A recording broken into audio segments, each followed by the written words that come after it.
This is Coyote News. Tonight on Coyote Sports, the USD women prepare for its final homestand of the year. Plus, Coyote News' Heath Nimke speaks with senior guard Nicole Seecamp about the basketball team's final games in the Dakota Dome. I'm Kayla Dorhout. And I'm Levi Goots. The men's team looks to rebound after its loss Sunday against SDSU. A USD pole vaulter earns another weekly honor. And in the Reiners Report, Devin gives us his thoughts on a popular American car race. First, the headlines. Sophia? Veteran ESPN sports broadcaster Chris Berman is the recipient of the 2016 Al Newhart Award for Excellence in Media. The award has traditionally been presented at the Al Newhart Media Center at USD, but this year's award will be presented at the Newseum in Washington, D.C. Breaking right now, Coyote News has confirmed Berman will make an appearance at USD sometime in the next academic year. Los Angeles 2024 Olympic Bid Committee revealed the official logo and slogan for its efforts to bring the Summer Games to California for the first time since 1984. The logo features the silhouette of an angelic figure lit up by the sun, alongside the trademark Olympic rings. The official slogan is "Follow the Sun."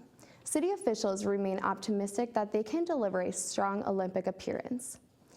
A 14-year-old high school basketball player is expected to return to the court soon after being impaled by a piece of a gym's wood floor. The Wisconsin Heights player was running down the court when she fell, and 3 to 4 inches of the broken wood pierced the girl's stomach region. She has no internal organ damage. And those are your headlines.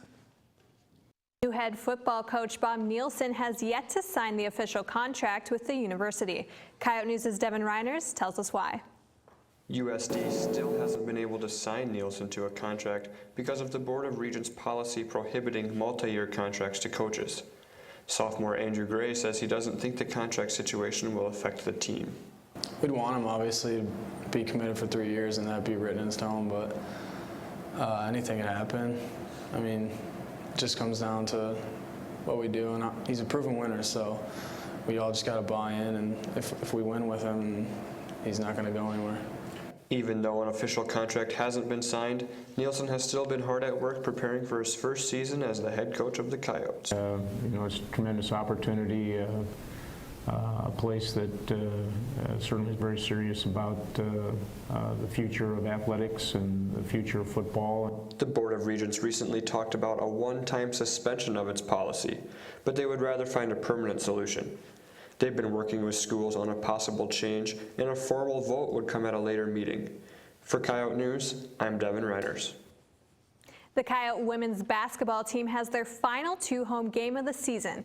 Coyote News' Heath Nimke is live in the muck with senior guard Nicole Seecamp to talk about the final stretch of conference play. Heath? Thanks, Kayla. Nicole, you play Western Illinois again on Thursday, a team you've already beaten once more than 100 points. How do you plan on beating them again?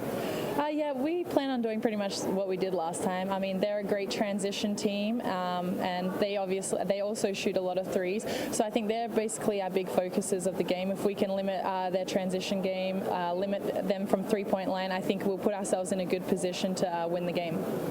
Coach Williams coins the phrase "one game at a time," but how are you and the rest of the team getting ready for SDSU?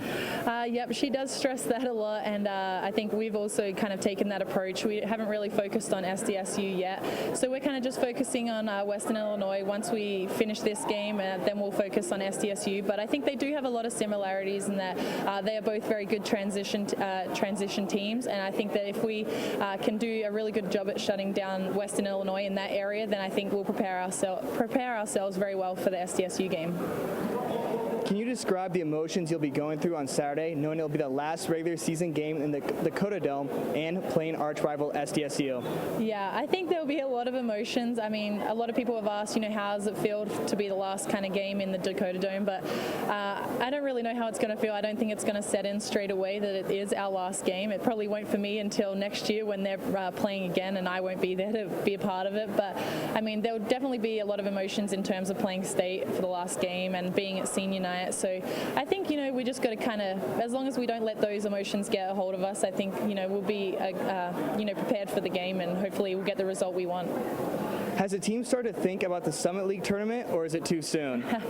Definitely a little too soon yet. You know, we still have 4 more games before that, and I think we still have to focus on the regular season. You know, we're still trying to defend that as well, and with us and State kind of battling off for first place, I think we should. That's our main focus right now, and so we'll just take each game as it comes, and then when the Summit League comes around, we'll be excited and prepared for that. Perfect, thank you. That was senior guard Nicole Seecamp. You can catch her and the rest of the Coyote women play tomorrow in the Dakota Dome and again on Saturday when they play their final regular season game against arch rival SDSU. Live in the Muck, I'm Heath Nimke. The Coyote women's basketball team has their final 2 home games as they take on Western Illinois tomorrow night and rival SDSU Saturday afternoon. UST's coming off a decisive 71-48 victory over Oral Roberts on Saturday, avenging their only conference loss of the season. Senior Nicole Seecamp led the Coyotes with 17 points, while fellow senior Taya Miller added 12 points to extend USD's winning streak to 10 games. The women are currently tied atop the Summit League standings with SDSU, and Saturday's game against the Jacks will likely determine the regular season conference champion and the top seed in the conference tournament. USD men is returned to the Dakota Dome tonight as they take on NIIA member York College. The Coyotes are looking to get back in the win column as they fell to rival SDSU 85-68 on Sunday in Brookings. USD jumped out with an early lead, 22-14, but the Jacks closed the first half on a 30-6 run and never looked back. Trey Norris led the Coyotes with 19 points, and Casey Kasperbauer added 12 in the loss. After tonight's game, the Coyotes play again on Sunday against Denver for the final home game of the season and their final game in the Dakota Dome. 2 USD volleyball players have been invited to the U.S. Women's National Team Open Tryouts.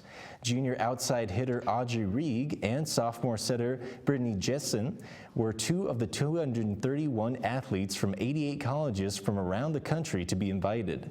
Rieg and Jessen are looking to become the next USD volleyball players to earn one of the 32 available spots after Kendall Crittenbrink earned a spot in 2014. Tryouts begin on Friday and last until Sunday, and selections will be announced in early March. South Dakota senior pole vaulter Emily Grove's been named the Summit League's Indoor Track and Field Athlete of the Week. Grove earns her 3rd Career Athlete of the Week honor after a record-tying performance at the Iowa State Classic. Grove vaulted 14 feet, 9.5 inches to tie her own school mark. Grove surpasses the Olympic ace standard with the jump. She and the rest of the Coyote track and field team travel to Lincoln, Nebraska for the Nebraska Tune-Up on Friday before next week's Summit League Indoor Track and Field Championships. In this week's Reiner's Report, Devin gives us his opinion on NASCAR's biggest race. The Daytona 500 is this Sunday, and I couldn't be more excited. Yes, I know what most of you are thinking. Who watches NASCAR? Well, I do, especially the Great American Race. Nothing beats 43 cars trading paint while going 200 miles per hour around a racetrack. I've watched the Daytona 500 every year, dating back as far as I can remember. As a little kid, I was a huge Dale Earnhardt fan, so naturally I now root for Dale Earnhardt Jr. He usually runs well at Daytona, so I expect nothing less from the 88 Hendrick Motorsports team this weekend. Dale Jr. has yet to win a Sprint Cup championship, so a win could be a great way to start another quest for a title. 20-year-old Sprint Cup rookie Chase Elliott became the youngest driver to win the pole for the race after a qualifying run this past Sunday. He's the son of legendary driver Bill Elliott and has taken over the 24 car for Jeff Gordon, who retired after last season. Experience is vital at Daytona, so look for strong runs from veteran drivers Dale Earnhardt Jr. and Kevin Harvick. But don't count out the young guns, Chase Elliott and Austin Dillon. I'm expecting an exciting race that'll have me on the edge of my seat all afternoon. And that's the Reiner's Report.